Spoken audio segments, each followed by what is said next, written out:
The revolt of 1857, 1857 का विद्रोह। हम सभी को पता है कि 1857 का जो विद्रोह था वो भारतीय स्वतंत्रता संग्राम का पहला विद्रोह माना जाता है। ये हमें सबको पता है। लेकिन क्या रीज़न है जो 1857 का विद्रोह के पीछे क्या कारण था और जो विद्रोही थे उनकी क्या मांगे थी। देखिए, सबसे पहले कोई भी विद्रोह जब बड़ा रूप ले लेता है तो इसके ये कभी एकाएक नहीं होता है। यानी कि इसके पीछे कई सारी चीज़ें बीच बीच में अपनी एक मतलब युद्ध का हवा देना घटनाएं होती रहती हैं। और जब वो बहुत ज़्यादा हो जाती, बहुत बड़ी पीक लेवल पर हो जाता है, तो फिर विद्रोह छिड़ जाता है। तो आइए हम समझते हैं कि 1857 का विद्रोह का कारण क्या था। 1857 का आप जब स्टार्टिंग में समझोगे तो हम जानते हैं कि 1857 का भारतीय विद्रोह ब्रिटिश ईस्ट इंडिया कंपनी के शासन के खिलाफ किया गया था। ठीक है, देखिए, ईस्ट इंडिया और ब्रिटिश ये दोनों अलग हैं। ब्रिटिश जो हैं, ब्रिटिश जो है लोग हैं, वो east east India company British की एक कंपनी थी। ठीक है, और वो शुरुआती ये वॉर जो था वो ईस्ट इंडिया कंपनी के विरुद्ध में ही था। ठीक है, और ये जो ईस्ट इंडिया कंपनी थी ईआईसी, वो ब्रिटेन देश की ही थी, जो सबसे पहले अपने एक व्यापारिक रूप से अपना एक भारत में अपना पैर रखना शुरू किया, यानी व्यापारिक रूप में। ठीक है, तो ये जो 1857 का जो वॉर था वो ब्रिटिश ईस्ट इंडिया कंपनी के ही विरुद्ध में था। तो यहाँ पे क्या लिखा हुआ है कि 1857 का भारतीय विद्रोह ब्रिटिश ईस्ट इंडिया कंपनी के शासन के खिलाफ 1857 से लेकर 1858 के बीच भारत में एक बहुत बड़ा विद्रोह था, जो ब्रिटिश ताज की ओर से ही एक डोमिनेट संप्रभु शक्ति के रूप में काम करता था। यानी कि वहाँ की जो ब्रिटेन की जो ब्रिटिश ताज थी, जो महारानी थी, उन्हीं के अधिकारों दिए गए अधिकार आदेशों के रूप में ईस्ट इंडिया कंपनी भारत में आकर अपना व्यापार करती थी। ठीक है, समय आता है 1599 ईस्वी का। एक समय था जब स्पाइस जो होते थे, काली मिर्च, हाई वैल्यू कमोडिटी होती थी। ठीक है, जिसको कहते हैं ब्लैक पेपर यानी काली मिर्च। और इस पर ना ज़्यादातर देखोगे तो ऐसे कई व्यापारी थे, जैसे कि ब्रिटेन के ईस्ट इंडिया कंपनी व्यापारी थे, डच थे, पोर्तुगीज थे। तो डच का इस ब्लैक पेपर पे बहुत ज़्यादा ही बोलबाला हुआ करता था, और डच ही ब्रिटेन के एक अंदर ब्लैक पेपर का सप्लाई भी करती थी। ठीक है, डच ही जो व्यापारी थे वही ब्रिटेन के अंदर में ब्लैक पेपर, ये काली मिर्च का सप्लाई करते थे। डच में डच ने क्या किया कि जब इसकी इसकी जब हाई वैल्यू कमोडिटी थी तो उसने क्या किया, डच ने इसमें 5 सेलिंग या करेंसी बढ़ा दी थी। यानी कि 5 सेलिंग उस समय का करेंसी होते थे, उसको बढ़ा दी थी। इससे क्या होगा, इससे ब्रिटेन के जो जिससे सप्लाई होता था, वो ब्रिटेन के लोग जो व्यापारी थे वो नाखुश थे। यानी उन्हें चीज़ों का मतलब बुरा लगता था कि मतलब कि इतने हाई वैल्यू पर चीज़ों को बेचना मतलब उनको सही नहीं लग रहा था। इस मनमानी के कारण ही क्या किया, ब्रिटेन ने काफ़ी नाखुश होकर और ठीक 1 महीने बाद ही ये निर्णय ले लिया कि हम ब्रिटेन की खुद की कंपनी एक बनाएंगे। ब्रिटेन ने क्या कहा है कि हम खुद की एक कंपनी बनाएंगे और इसका व्यापार करेंगे। यानी कि डच से हमारा जो सप्लाई होता है वो बंद कर देते हैं। वो क्यों बंद कर देते हैं, क्योंकि उन्होंने 5 सेलिंग अपना करेंसी बढ़ा लिए थे। ठीक है, तो ब्रिटेन ने क्या कहा कि हम खुद की एक कंपनी खोलेंगे और अपना व्यापार का देखेंगे। मसालों मसालों की जिसका नाम था governor and company of merchant of London trading. जैसे कि जो ईस्ट इंडिया कंपनी है ना, इससे इसका पहले जब नाम था ना, वो governor and company of merchant of London ये नाम था। बाद में जब ये इंडिया में आनी तो इसका नाम हो गया था ईस्ट इंडिया कंपनी। ठीक है, तो यहाँ से देखते हैं कि ईस्ट इंडिया कंपनी का आवागमन, यानी भारत में ईस्ट इंडिया कंपनी का आगमन होना धीरे धीरे शुरू हुआ। इंडिया, जिसे ईआईसी कंपनी कहा जाता है, और उसके बाद महारानी से अप्रूवल लिया। यानी कि ईस्ट इंडिया कंपनी जो है वो अपने व्यापार करने के लिए, अपनी कंपनी स्थापित करने के लिए इन्होंने क्या किया, ब्रिटेन की जो प्राइम मिनिस्टर थी, जो महारानी से, उनसे अपना लीगल प्रस्ताव, अपना एक लीगल अथॉरिटी मांगा कि हमें इस चीज़ का हमें आदेश दें, अप्रूवल दें, ताकि स्पाइस खरीद कर यूरोप में बेच सकें। और महारानी क्यों नहीं, बहुत सारी पावर ईआईसी को दे दी। यानी कि इस महारानी ने, ब्रिटेन की महारानी ने क्या किया, इस ईआईसी को बहुत सारे ऐसे पावर दे दिए, जैसे कि खुद की करेंसी बनाना, खुद की लॉ रहेगी, खुद की पॉलिसी रहेगी, खुद की आर्मी रहेगी, खुद का पनिशमेंट का प्रक्रिया भी रहेगा। ये सारा अधिकार ब्रिटेन की महारानी ने ईस्ट इंडिया कंपनी को दे दी। ठीक है, अब वो क्या की, अब वो धीरे धीरे 1608 ईस्वी आता है, 1608 में इंडिया में पहला सूरत पहुंच गया। ठीक है, हम सबको पता है कि ईस्ट इंडिया कंपनी पहले इंडिया नहीं आ रही थी। पहले तो वो डच और जहाँ पोर्तुगीज बाकी लोग कर रहे थे यूरोप में, वहाँ वो करना चाहते थे। लेकिन उन्होंने जब वहाँ पहुँचा तो उन्होंने देखा है कि वहाँ पे ऑलरेडी डच और पोर्तुगीज का जमाहट था व्यापार में। तो उन्हें उनकी वहाँ दाल नहीं पिघली। तो उन्होंने क्या किया कि चलो इंडिया की तरफ मूव करते हैं, और इंडिया की तरफ उन्होंने सूरत पहुँच गए, सूरत से स्टार्ट किया। तो यहाँ देखिए कि ये कौन से राइट्स थे जो महारानी द्वारा ईस्ट इंडिया कंपनी को दिया गया था। Right to occupy territories, right to command fortress, right to mint money, right to have civil and criminal jurisdiction over acquired territories, right to form private army। ये सारे अधिकार क्या हुआ, ईस्ट इंडिया कंपनी को मिल गया। अब आता है 1608। इस 1608 जिसमें ईस्ट इंडिया कंपनी सूरत पहुंच गई थी। सूरत, अब सूरत कहाँ है थोड़ा सा हम देखते हैं। देखो,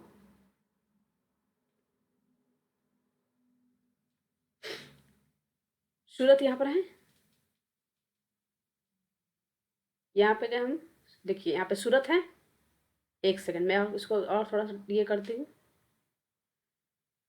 ये देखिए सूरत, ये देख रहे हैं आप, ये सूरत, सूरत है यहाँ पे। तो यहाँ पे इन्होंने, यहाँ पे सबसे पहले यहाँ पे इन्होंने अपना प्रवेश प्रवेश किया, यहाँ पे अपना शुरुआत की। उसके बाद क्या होता है, जब सूरत उन्होंने पहुंचे तो उस टाइम इंडिया में मैक्सिमम क्या होता। अब उस टाइम में अगर हम इंडिया का सीन देखें तो इंडिया में क्या चल रहा था। इंडिया में उस समय ना मुगलों का शासन हुआ करता था। ठीक है, मैक्सिमम मुगलों का ही राज हुआ करता था। तो जो हॉकिंस थे, यानी कि जो ईस्ट इंडिया कंपनी की तरफ से जो लीड कर रहे थे व्यापारी ग्रुप का, हॉकिंस जो थे, हॉकिंस, जब वो सूरत पहुंचे तो उन्हें लगा कि ट्रेड की अनुमति इसके लिए लेनी पड़ेगी। अब वो कहाँ से लेनी पड़ेगी, मुगलों से ही मिलेगा मुझे। तो उन्होंने ट्रेड के लिए उन्होंने English people are now permitted to establish factories in Surat. तो इन्होंने सबसे पहले सूरत आया और ये कोशिश किया कि यहाँ से हमें इसकी अप्रूवल मिले इंडिया पे व्यापार करने के लिए। तो वहाँ पे क्या था कि उस समय जो आगरा हुआ करती थी, आगरा वो वहाँ की राजधानी हुआ करती थी। ठीक है, तो इन्होंने सोचा कि सूरत में हमको व्यापार करने के लिए हमें आगरा जाकर वहाँ के मुगल से अप्रूवल लेना पड़ेगा, ताकि हम अपनी फैक्ट्रीज को स्थापित कर सके सूरत में। तो उन्होंने, उस टाइम इंडिया में मैक्सिमम मुगलों का ही राज हुआ करता था। ठीक है, तो हॉकिंस जब सूरत पहुंचे तो उन्हें लगा कि ट्रेड की अनुमति मुझे आगरा से ही मिल सकती है, क्योंकि आगरा उस टाइम इंडिया की कैपिटल हुआ करती थी। जहांगीर जो थे उस समय मुगलों को उस समय उस सत्ता पे जहांगीर हुआ करते थे।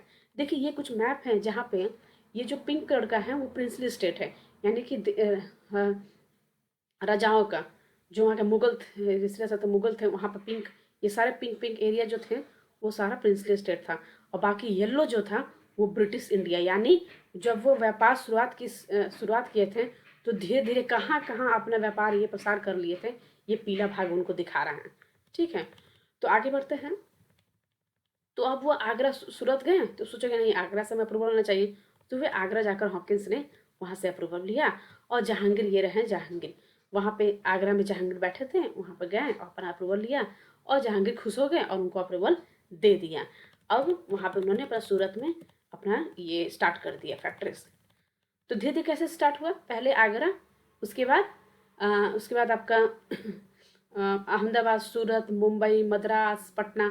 हालांकि पटना में जो उन्होंने फैक्ट्रीज खोला था वो कुछ दिन बाद बंद भी हो गया था। तो ये सब तो उनको जो भी स्टार्टिंग में जो भी उन्होंने व्यापार करने का मौका मिला था, सूरत से स्टार्ट होकर धीरे बढ़ा, वो सारा सी पोर्ट पे ही हुआ था, यानी कि बंदरगाह एरिया पे। देखिए सब तटीय एरिया पे, देखिए सारा किनारे किनारे किनारे किनारे किए हैं।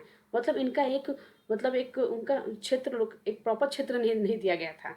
ठीक है, तो ये व्यापार करते, फिर धीरे मछलीपट्टनम में व्यापार करने लगे। फिर एक समय आता है और देखिए ये पटना है, जहाँ पटना में व्यापार जब फैक्ट्री स्थापित किए थे तो वहाँ बैन कुछ समय बाद बैन भी हो गया था, नहीं चला था। लेकिन यहाँ यहाँ सब कुछ सही चल रहा था 1620 तक। 1608 से लेके 1620 के बीच तक सब कुछ सही चल रहा था कि उन्हें चलो अप्रूवल मिल गया। पटना में सब, मछलीपट्टनम, आगरा, सब जगह अपना अपना फैक्ट्रीज धीरे धीरे स्थापित कर रहे थे, लेकिन सी पोर्ट पे। ठीक। तो अब एक समय आता है कि क्या इससे ऐसा क्या था कि ब्रिटिश और मुगलों के बीच एक विरुद्ध एक एक दुश्मनी खड़ी हो गई। आखिर और क्या चाहते थे ब्रिटिश? तो लिखा है कि लेकिन कंपनी जो थी वो बंगाल क्षेत्र में अपना व्यापार करना चाहती थी। कंपनी जो थी ना, ईस्ट इंडिया कंपनी, वो बंगाल के क्षेत्र में अपना व्यापार करना चाहती थी, क्योंकि वहाँ व्यापार के अच्छे मुनाफे भी थे। और इसी दौरान औरंगजेब की मृत्यु से मुगल शासन और भी कमजोर दिखने लगी। इनके स्थान फर्रुखसियर मुगल सत्ता में आए और उन्हें कंपनी कुछ शर्तों के साथ इसकी अनुमति दे दी। देखिए, हम पूरे डिटेल नहीं देखेंगे, लेकिन हम मेन कुछ पॉइंट्स को देखेंगे कि जब उनको जब उन्हें जहांगीर द्वारा उनको सीपोर्ट एरिया पे अपना फैक्ट्री स्थापित करने का राइट्स मिली, तो फिर भी वो खुश नहीं थे ईस्ट इंडिया कंपनी। उनको लगता था कि हमें सबसे ज़्यादा मुनाफा बंगाल से मिल सकता है, क्योंकि उस समय बंगाल जो एरिया था ना, वहाँ पे ना ट्रेड का बहुत बड़ा अच्छा सोर्स था। मतलब चीज़ें बहुत अच्छी तरह से बिक सकती थी, व्यापार और अच्छे मुनाफे हो सकते थे। लेकिन क्या था कि वहाँ तो उस हमारे मुगलों के में से कुछ मुगल जो थे, जिनका अपना एक अलग ही रवैया था, तो वो इन चीज़ों को पसंद नहीं करते थे। कुछ जैसे कि औरंग जो कि जहांगीर जो थे वो मना एक्सेप्ट कर लिए, तो कुछ लोग थे जो पसंद नहीं करते थे मुगलों में, कुछ लोग थे जो इस चीज़ को डिनाई करते थे। तो इससे क्या होता है ना कि मुगलों के बीच में भी आपसी एक टकराव बन जाता था, क्योंकि वो चाहते थे कि देना, ये चाहते थे नहीं।